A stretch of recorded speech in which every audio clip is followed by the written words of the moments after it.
Morning সবাইকে। সবাই কেমন আছো? আশা করি সবাই খুব ভালো আছো। টিয়ার সিম্পল লাইফস্টাইলের নতুন একটি ব্লগে তোমাদের সবাইকে স্বাগত জানাই। তো এখন হয়ে গেছে সন্ধ্যা, আর আমার টিয়া সোনাটাকে নিয়ে টিয়ার বাবা একটু ওর বন্ধুর বাড়িতে গেছে, এমনিতেই একটু গল্প টল্প করে আসবে। তো আমি বললাম যে তোমরা যাও, আমি এই ফাঁকে টিয়ার খাবারটা বানিয়ে নিচ্ছি। তো প্রত্যেকদিন সন্ধ্যেবেলায় এটাই ভাবি যে টিয়ার জন্য কি বানাবো, মানে ভাত খাবারটাও এই টাইমটাতে ভালো লাগে না আমার। সকাল সন্ধে ডেলি দুধ খাওয়াবো সেটাও ভালো লাগে না। তো টিয়ার বাবা নিয়ে এসেছে এই ওটসটা, এটা হলো মশালা ওটস। এটা না অ্যাকচুয়ালি খুবই টেস্টি, আর সবচেয়ে বড় কথা হলো এটার মধ্যে অনেক বেশি হাই প্রোটিন থাকে। তো মাঝে মাঝে টিয়াকে এটাও খাওয়াই, আর তোমরাও এটা ইউজ করে দেখতে পারো বা ট্রাই করে দেখতে পারো, খুব ভালো খাবারটা।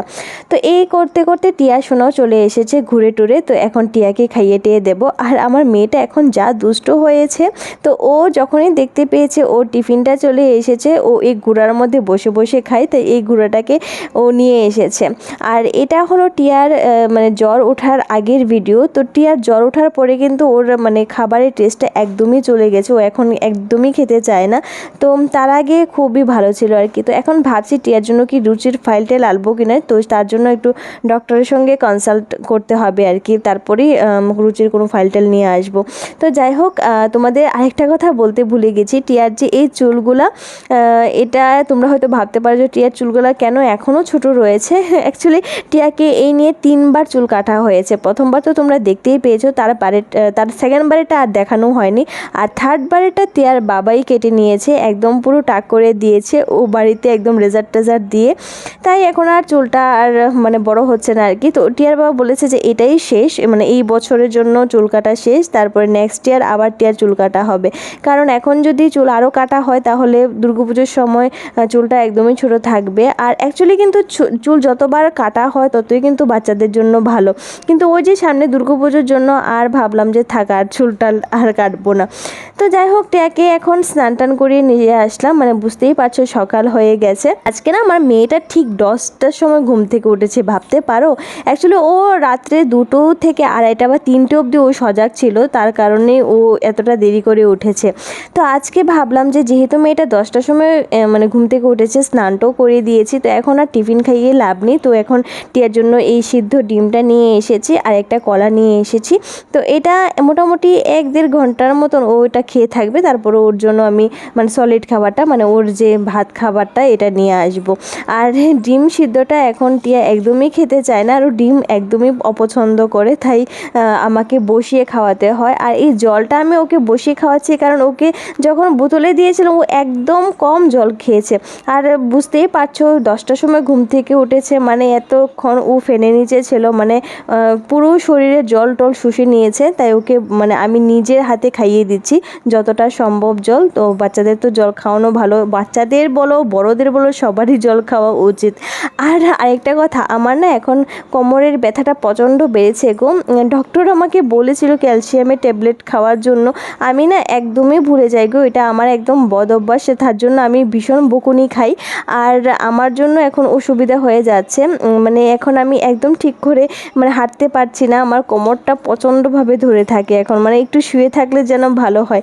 আগে না এমন মানে যখন কেউ বলতো যে কোমর ব্যথা করে, তখন আমি মনে করতাম যে এটা কি বলে রে শুধু শুধু কথা, কিন্তু এখন আমি টের পাচ্ছি যে অ্যাকচুয়ালি কোমর প্রচণ্ড ব্যথা করে। কি আর করবো, বাচ্চার মানে যত্নআত্তির জন্য তো নিজেরটা একদমই ভুলে যাই।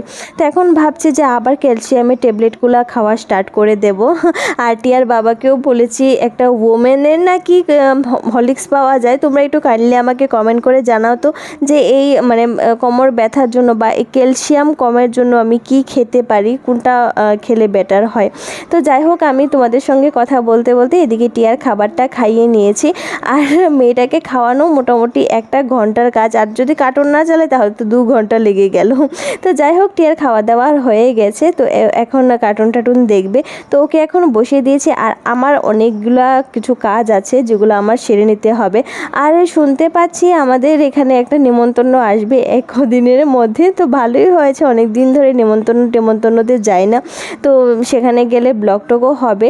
তো কিসের নিমন্ত্রণ আছে সেটা তো দেখার জন্য তোমাদের আমার ব্লগগুলো দেখতে হবে। আর 2 দিন আগে আমি একটা ব্লগের মধ্যে বলেছিলাম যে আমার হনুমান চালিসাটা মুখস্থ হয়ে গেছে। তো তোমরা কারা কারা আমার হনুমান চালিসাটা শুনতে চাও, ইউটিউবে অনেকজন আমাকে কমেন্ট করেছে যে হ্যাঁ ভিডিওটা করার জন্য। জন্য আমি ভীষণ নার্ভাস। অ্যাকচুয়ালি মানে মুখস্থ আছে কিনা সেটা তোমাদের দেখানোর জন্য না, যে আমি ঠিকভাবে বলতে পারছি কিনা বা আমার উচ্চারণগুলো সঠিক আছে কিনা সেটা নিয়ে আমি খুবই নার্ভাস। কারণ হনুমান চালিসার যে বইটা আছে সেটা আমার কাছে বাংলাতে আছে, তো হিন্দিতে অ্যাকচুয়ালি মানে আমাদের যে চালিসাটা থাকে, তো এটার অনুবাদটা আমি ঠিকঠাকভাবে করতে পারছি কিনা সেটা নিয়ে আমি খুবই নার্ভাস। তো যাই হোক, আমি অবশ্যই তোমাদের সামনে ব্লগটা নিয়ে আসবো। তো এদিকে আমার স্নান টান হয়ে গেছে, কাজটা সেরে, আর আজকে আমি আমার মায়ের দেওয়া নাইটিটা পরিয়েছি।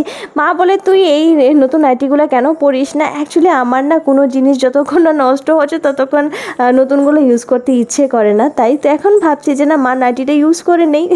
তো যাই হোক, এদিকে আমার টিয়াটা খাওয়া দাওয়ার মানে ভাত টাত খেয়ে এখন ঘুমিয়ে পড়েছে। আর ও ঘুমিয়ে গেলে ওকে কাজল পাড়ায়, এটা আমার ছোটোবেলার মানে আমার ছোটোবেলার অভ্যাস, টিয়ারও ছোটোবেলার অভ্যাস হয়ে গেছে ঘুমিয়ে গেলে ওকে এই কাজল পরানোটা। আর 2 ঘন্টা ঘুমানোর পর আবার টিয়া সোনাটা জাস্ট ঘুম থেকে উঠে গেছে, তো এখন ওর সঙ্গে একটু সময় কাটাতে হবে।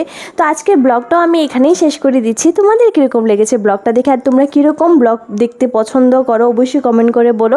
আর এই ব্লগগুলো দেখতে যদি ভালো লাগে একটা লাইক করে দিও, চ্যানেলটাকে সাবস্ক্রাইব করে দিও, আর ফেসবুক পেজ থেকে দেখে থাকলে ফলো করে দিও। তো নেক্সট একটা স্পেশাল ব্লগে তোমাদের সঙ্গে দেখা হচ্ছে, ততক্ষণের জন্য tata, bye bye, good night.